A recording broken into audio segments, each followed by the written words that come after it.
Le chantier du siècle. Avec Sofinco, baissez votre consommation d'énergie en lançant vos travaux d'éco-rénovation. Sofinco présente Sud Radio, parlons éco-rénovation. Avec vous, Grégoire. Et bonjour à toutes et à tous. Alors cette semaine, on met le projecteur sur un outil essentiel, mais encore trop méconnu, un outil de la rénovation énergétique. Je veux parler de l'audit énergétique. Pourquoi le faire? Quand est-ce qu'on en a besoin? Et puis combien ça coûte? On en parle avec vous, Laurent Permas. Oui, rebonjour Grégoire. On avait parlé de l'audit énergétique il y a quelques temps.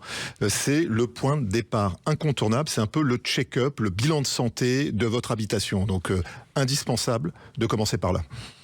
Et beaucoup voient ce terme un peu comme technique et coûteux. C'est quoi, Laurent, un audit énergétique concrètement? Alors, l'audit énergétique, en fait, c'est un diagnostic approfondi de votre logement qui va checker en fait l'isolation, les murs, les combles, les fenêtres, le chauffage, la ventilation aussi, et puis la consommation réelle d'énergie.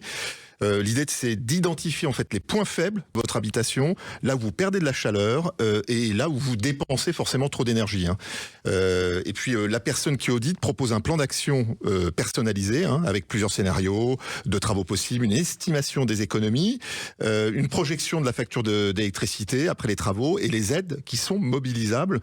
Bref, ça détaille précisément un véritable plan d'action pour améliorer l'efficacité de votre logement au niveau énergétique. Alors Laurent, le problème c'est qu'on le confond souvent avec le DPE, l'audit énergétique. Est-ce que vous pouvez nous expliquer les différences? Oui, exactement. Le DPE, c'est une étiquette, d'accord, de A à G. C'est une photo globale de la performance énergétique de votre logement avec la consommation estimée, les émissions de classement. C'est obligatoire pour vendre ou pour louer. L'audit énergétique, lui, va beaucoup plus loin, justement.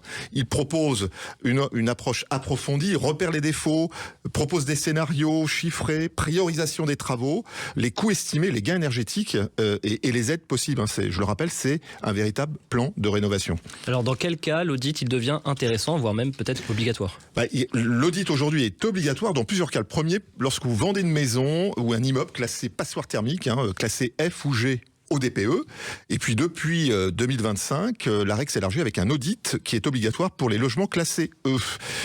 Après, au-delà de la réglementation, en fait, moi ce que je recommande, c'est de le faire systématiquement en complément du DPE. C'est pour vous une sécurité en termes de travaux. Est-ce qu'il y a un frein fréquent? J'ai une question, Laurent. Est-ce que ça se cumule avec le DPE? Donc DPE plus audit? Absolument. Vous pouvez faire un okay. Le DPE, en fait, permet d'avoir une photo. Okay. Et lorsque vous voulez engager des travaux avec un vrai scénario de priorisation, eh bien, il faut faire un audit énergétique. D'accord. Donc, DPE plus audit qui vous donne le cap. Absolument. Et la vision. Alors, Laurent, il y a un frein qui est fréquent, c'est le coût. Qu'est-ce qu'il en est? Alors, le coût, en fait, c'est entre 900 € et 1500 €. Alors, c'est en fonction de la taille de votre appartement. Alors, c'est un peu moins cher, c'est à 700 € pour un appartement.